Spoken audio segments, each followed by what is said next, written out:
Welcome home, family, and come on in so we can talk about another spoiler review of Power Season 4, Episode 8.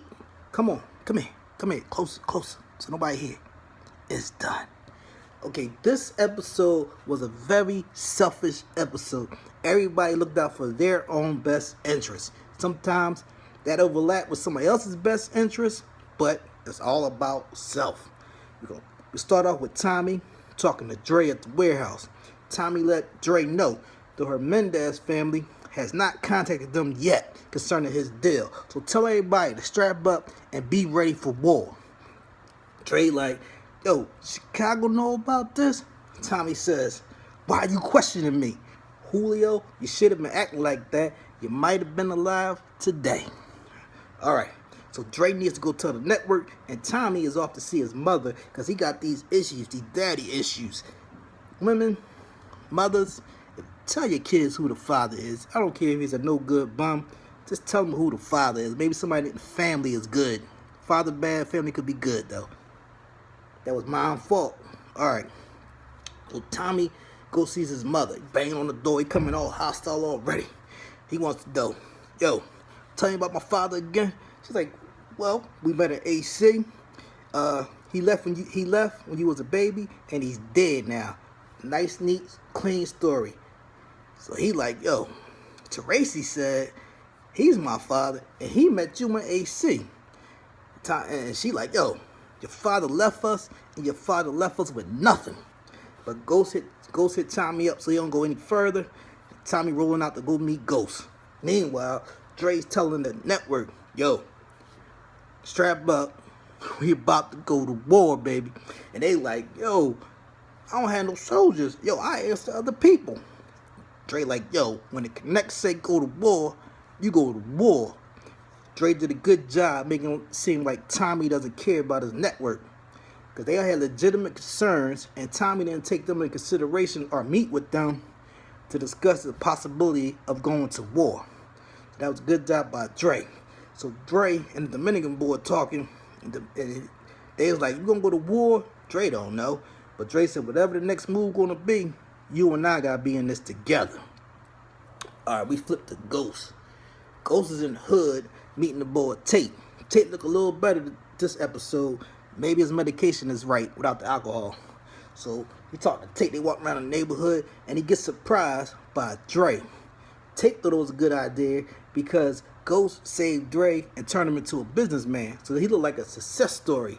Tate don't know this man still selling drugs. Ghost don't like surprises because he's upset that Dre's there without giving Ghost a heads up. That was wrong by Dre. Dre showing signs of disrespect towards Ghost. Dre, you better be careful. Ghost is the most dangerous boy in New York. Alright. So Tate shows where he wants to build this Queen Children's program where they're going to do health, art, and education. Sounds good. Ghost is all on board. He said, man, my community that I grew up in, I got a chance to improve. No problem. Tate says only one thing. These drug boys. Ghost looked over. You see the 718 tattoo on their neck. He's like, how are they still on this territory that I gave up for Julio? Julio's dead. This should be my territory. But not mine. But they shouldn't be here. Alright. So, after that, Ghost and Tommy hooked up.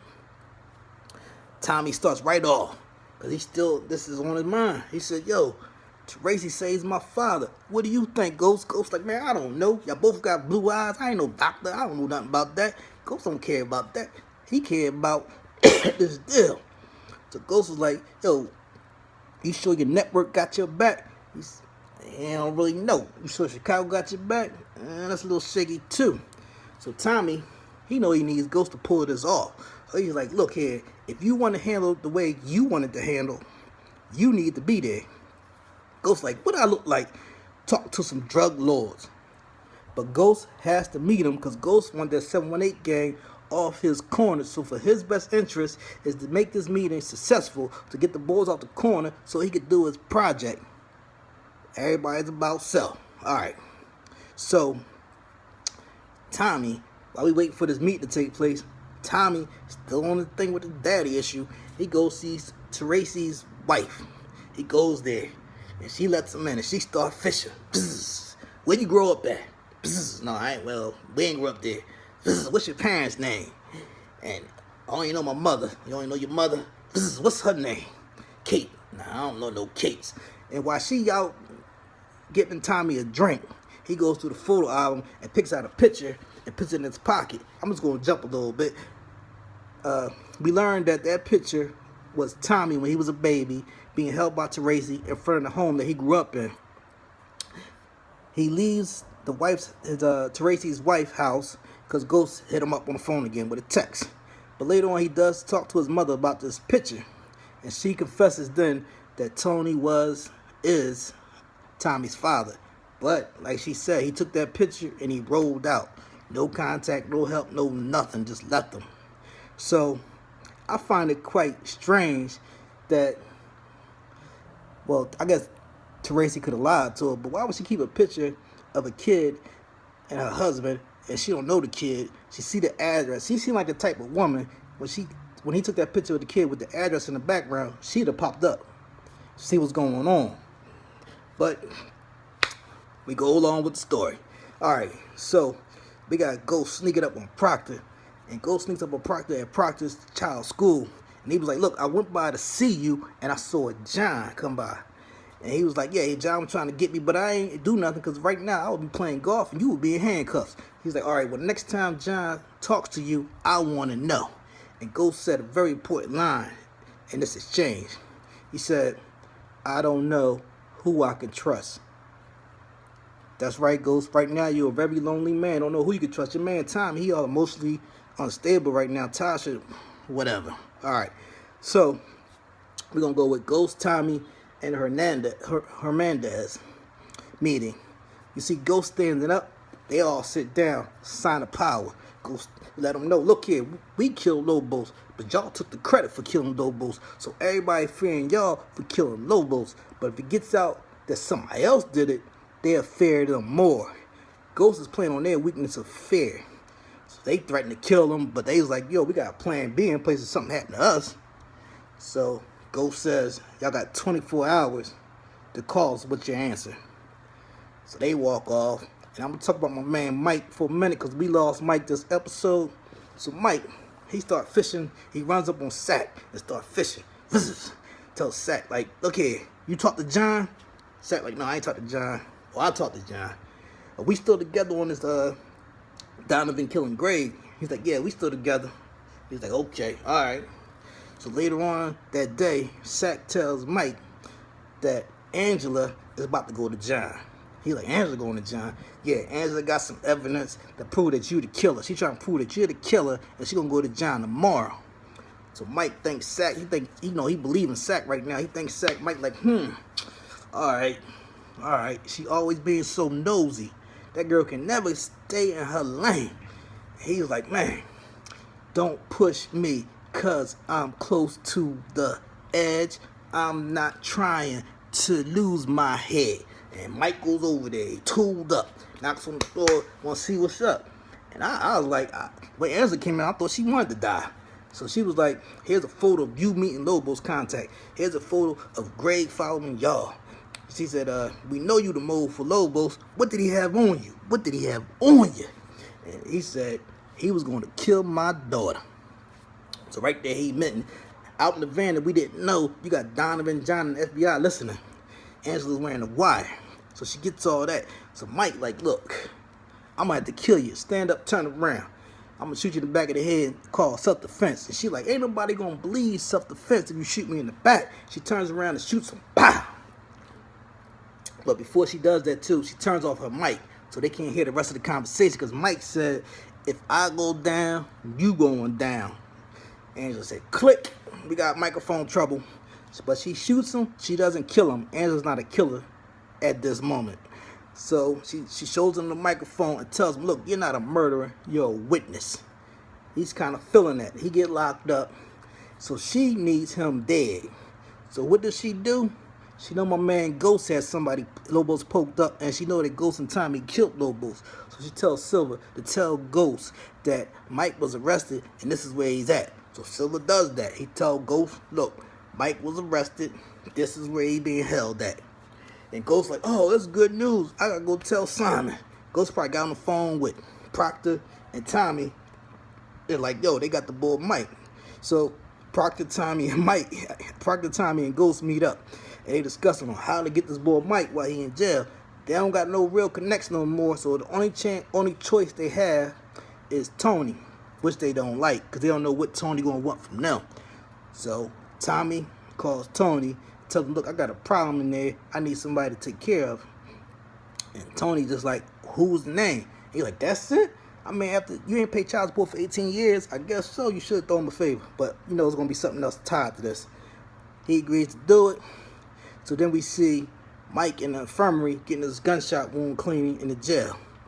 The person leaves out. He in there by himself. At least he had a happy thought of his daughter before the guy comes in and whack him across his neck, leave him on the floor to bleed out. And that was the end of Mike. All right, so we're going to talk about Tyreek and his crazy self. So Tyreek, Savage 1 and Savage 2 plot to rob this lady. So they rob the house. Tyreek is down with a little bit of crime. Nothing too serious, though.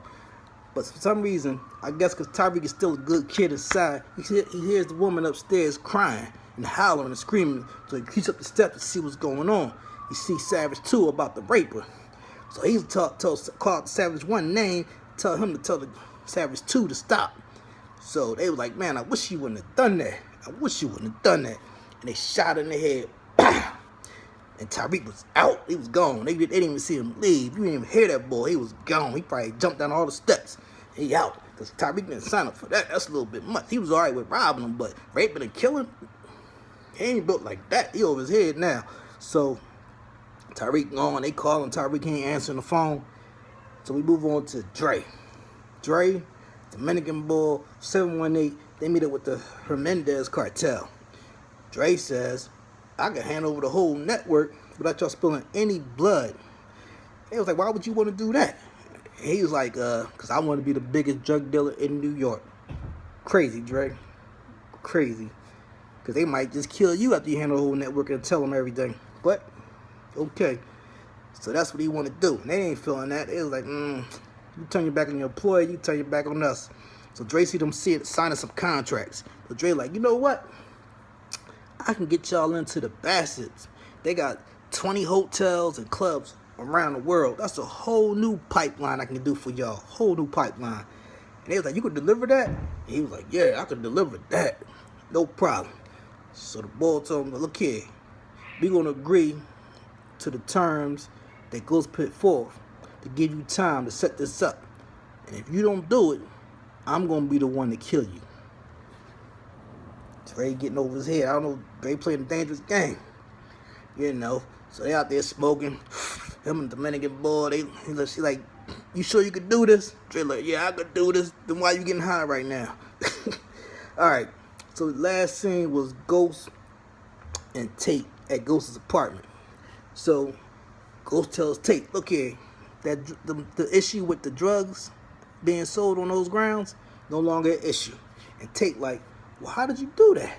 And Ghost should have said, mind your business, just be happy it's done. But Ghost tell him, somebody owed me a favor, called it in, gotta move. Just like that. Tyreek come home.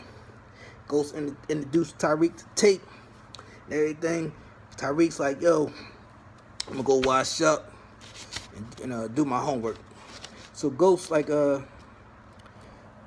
Savage 1 hits up Tyreek on the phone. Tyreek's like, yo, instead of asking his father for help, because he knows his father has experience in these type of situations, Tyreek says, that prep school that little Ghost was talking about, I want to go there. They got a good basketball team and a good science program. So Ghost is like, well, go ahead and get cleaned up. We'll talk about it in the morning. And Tate like, you got a good son. As my man Clay Davis would have said, shit. Just don't know, champ. Just don't know. That boy is, whew. Alright. But anyway, family, he got a good heart, but he ain't doing good. He ain't making smart choices. Alright, family, this video's getting long enough. I'll do my predictions on another video. I just want to say peace. Until next time, family, I love y'all.